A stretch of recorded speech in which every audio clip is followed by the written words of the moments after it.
I walked into my high school reunion thinking I'd finally prove I made something of myself.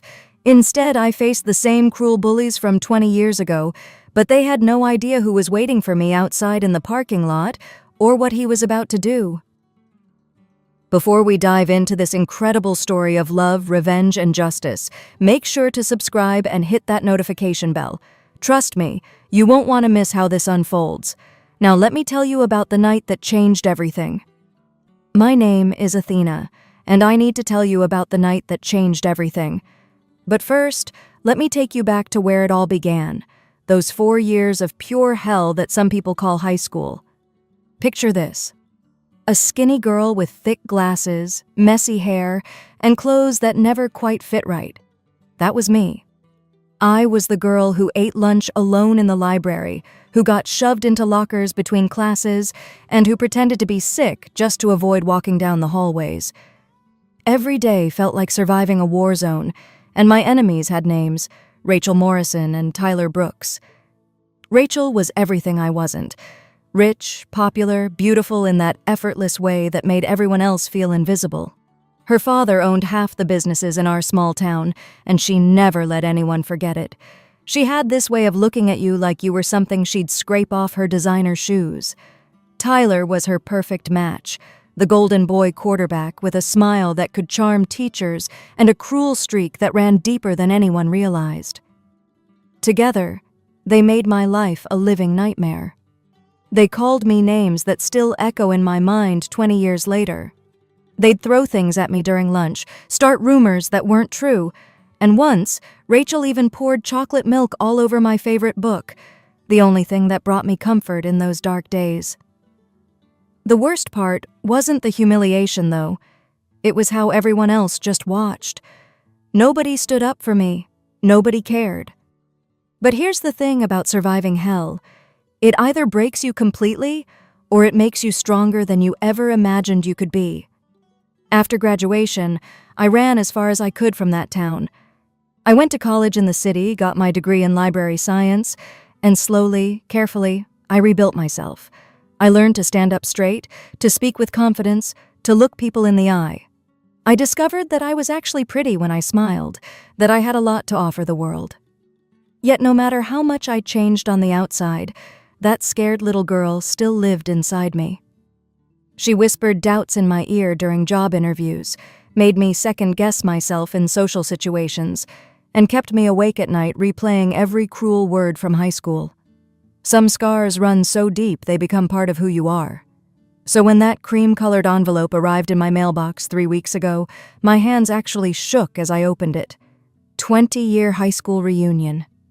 The fancy script seemed to mock me, bringing back memories I'd worked so hard to bury. My first instinct was to throw it away and pretend it never happened. Who needs that kind of pain? But then something inside me, maybe it was courage, maybe it was just stubborn pride, whispered that maybe it was time. Time to face those demons, time to show them who I'd become, time to prove, once and for all, that Athena the librarian was nothing like that broken girl they used to torment. I marked the date on my calendar with a red pen, my heart pounding with every stroke. I was going back. But before I tell you about that reunion night, you need to know about Daniel. Because without him, this story would have ended very differently. I met him 2 years ago at the most ordinary place you can imagine, a coffee shop on a rainy Tuesday morning. I was running late for work, juggling my umbrella and my bag, when I literally crashed into this man waiting in line. My books went flying everywhere, and I was mortified, but instead of being annoyed, he just smiled and helped me pick everything up. "You must really love to read," he said, looking at the stack of novels I'd been carrying. There was something about his voice, warm and genuine, that made me actually look at him instead of just mumbling an apology. He had kind eyes, and this easy smile that made my heart skip in a way I'd never experienced before. "I'm a librarian," I said, and he laughed, not at me, but with pure delight. "That's incredible. I bet you have amazing book recommendations." And then he did something that completely surprised me. He asked if he could buy me coffee to make up for the collision, even though it was clearly my fault. That first date was magic. We sat in that little cafe for 3 hours, talking about everything and nothing. When he walked me to my car, he handed me a small bouquet of white daisies he'd somehow managed to get from the flower shop next door. "For a beautiful woman who makes books come alive," he said, and I swear I melted right there on the sidewalk.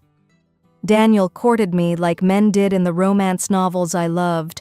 He'd show up at the library with surprise lunches, always with a single flower, sometimes a rose, sometimes a sunflower, once even a wildflower he'd picked himself. We'd have picnics in the park on Sundays, where he'd read poetry to me while I lay with my head on his shoulder. He took me to the beach where we'd walk for hours, our fingers intertwined, talking about our dreams and fears. 6 months later, during a romantic vacation in Paris, he proposed to me at the top of the Eiffel Tower. I said yes through happy tears as he slipped a simple but elegant ring on my finger. We kissed as the city lights twinkled below us, and I knew I'd found my forever person. What I didn't know was that Daniel had been keeping a secret from me, one that would change everything at that reunion. You see, Daniel lived so simply that I never questioned it. He drove a regular car, lived in a modest apartment, and worked from home doing what he called computer stuff. He was just my sweet, thoughtful husband who brought me flowers and made me laugh. I had no idea that he was actually worth more money than I could ever imagine. But I'm getting ahead of myself. Let me tell you about the night that almost broke me all over again. I spent hours getting ready for that reunion. I bought a new dress, nothing fancy, just something that made me feel confident. I did my hair and makeup carefully, practicing my smile in the mirror. Daniel offered to come with me, but I told him I needed to do this alone. I needed to prove to myself that I was strong enough. Walking into that hotel ballroom felt like stepping back in time. The decorations were exactly what you'd expect. Cheesy banners with our graduation year and tables covered in old yearbook photos. But the moment I stepped through those doors, I saw them. Rachel and Tyler, holding court at the center of the room like they owned the place. Rachel looked exactly the same, just with more expensive clothes and perfect cosmetic work. Tyler still had that cocky grin that used to make my stomach turn. And when they spotted me, their faces lit up with the same cruel delight I remembered from high school. "Oh my God, is that little Athena?" Rachel's voice carried across the room, making heads turn. "Look, everyone! Our class bookworm is here!" The way she said it wasn't friendly. It was that same mocking tone that used to make me want to disappear. They surrounded me like vultures, along with their old crew. "So, Athena, what are you doing with your life?" Tyler asked with fake interest. When I told them I was a librarian, they exchanged those looks, the same ones from high school that said I was exactly what they expected me to be, a nobody. "Still hiding behind books, I see," Rachel laughed. "And let me guess, still single? I mean, who would want to date someone who spends all day shushing people?" The group erupted in cruel laughter, and suddenly I was 17 again, small and powerless. They kept going, getting bolder with each insult. They talked about my clothes, my job, my life, making sure everyone could hear. Other classmates just stood there watching, some looking uncomfortable but none brave enough to step in. It was high school all over again, except this time it felt even worse because I'd thought I was stronger than this. I felt tears burning behind my eyes, that familiar feeling of wanting to run and hide. But then the ballroom doors opened and everything changed. Daniel walked in, and I'd never seen him look like this before. He was wearing an expensive tailored suit that fit him perfectly, his hair styled in a way that screamed success, and he carried himself with a confidence that commanded attention. But it was still my Daniel. The same kind eyes, the same gentle smile as he scanned the room looking for me. When he spotted me, his face softened with love, and he walked straight through the crowd like everyone else was invisible. Rachel and Tyler were still mid-insult when Daniel reached me, cupped my face in his hands, and kissed me deeply. It was the kind of kiss that said, "You're mine and I'm yours," in front of everyone. "Sorry I'm late, sweetheart," he whispered against my lips before pulling me into one of his warm, protective hugs. The meeting ran longer than expected. His arms around me felt like coming home, and suddenly I could breathe again. "Everyone," I said, my voice stronger now with Daniel beside me. "This is my husband, Daniel." The shock on Rachel and Tyler's faces was almost comical. They'd been so busy tearing me down that they hadn't noticed this incredibly handsome, successful-looking man who was clearly devoted to me. "Your husband?" Rachel sputtered, her perfect composure cracking for the first time all evening. That's when someone from across the room gasped. "Wait, is that Daniel Martinez? From Martinez Tech?" A woman I barely remembered from high school was staring at us with her mouth open. "I just saw him on the cover of Forbes magazine last month." The silence that followed was deafening. You could literally hear people pulling out their phones, frantically Googling. The whispers started immediately. "That's the CEO of Martinez Tech. He's worth billions. Didn't he just buy that startup for $200 million?" Rachel's face went from shocked to mortified as the reality hit her. Tyler's cocky grin disappeared completely. The same people who'd been laughing at their jokes about my pathetic life were now staring at Daniel with awe and respect. Daniel, to his credit, handled it with grace. He shook hands with people politely, but I could see the steel in his eyes when he looked at Rachel and Tyler. He knew exactly what had been happening when he walked in. "I hope you've all been treating my wife well," he said, his voice calm but carrying an undertone that made everyone shift uncomfortably. "Athena is the most intelligent, kind, and beautiful woman I've ever known. I'm the luckiest man alive to have her love."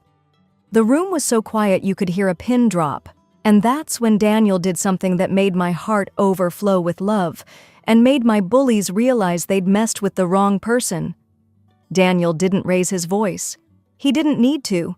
He simply looked at Rachel and Tyler with the calm authority of someone who'd built an empire from nothing, and said, "You know, I've learned something in business. The people who try to tear others down are usually the ones who are most insecure about themselves." He turned to address the entire room, his arm still protectively around my waist. "I've heard that some of you knew my wife in high school. What you might not know is that she's published research on literacy programs that's helped thousands of children learn to read. She volunteers at homeless shelters, teaching adults who never got the chance to finish their education. She's changed more lives than most people ever will." The pride in his voice made me stand taller. "Athena has more integrity, compassion, and strength than anyone I've ever met. And if anyone here made her feel less than the incredible woman she is, then you missed out on knowing someone truly special." That's when something shifted inside me. Standing there with Daniel's love surrounding me like armor, I found my voice. Not the scared girl from high school, but the woman I'd become. "Rachel, Tyler," I said, looking them directly in the eye, "you spent 4 years trying to make me feel worthless, but you know what? You failed, because I learned that my worth isn't determined by your opinion of me. I found love, purpose, and peace, things that money can't buy and popularity can't guarantee." The apologies came then, fumbling and awkward. Rachel mumbled something about being young and stupid. Tyler claimed he didn't remember being that cruel, but their words didn't matter anymore. I'd already won the moment I stopped caring about their approval. Other classmates started approaching us, people who'd been silent witnesses to my torment years ago. They told me about their own struggles, their regrets about not speaking up. Some shared how they'd been inspired by my quiet strength back then, even if they'd been too scared to show it. As the night wound down, Daniel whispered in my ear, "Ready to go home, beautiful?" We walked out hand in hand, and I realized that the scared girl who'd walked in didn't exist anymore. She'd been replaced by a woman who knew her worth. The next morning, I woke up to Daniel on his laptop, setting up a foundation in my name to fund anti-bullying programs in schools. "Everyone deserves to feel safe while they're learning," he said, kissing my forehead, "just like everyone deserves to be loved for exactly who they are." And that's when I knew that the real victory wasn't showing up my bullies. It was finding someone who saw my worth long before anyone else did, and loving myself enough to believe I deserved it. Athena's story shows us that real success isn't about money. It's about finding someone who loves you for who you are. But sometimes a little backup doesn't hurt either. What would you have done in Athena's situation? Let me know in the comments below. And if this story touched your heart, smash that like button and subscribe for more amazing stories. Until next time, remember, your worth isn't determined by others' opinions of you.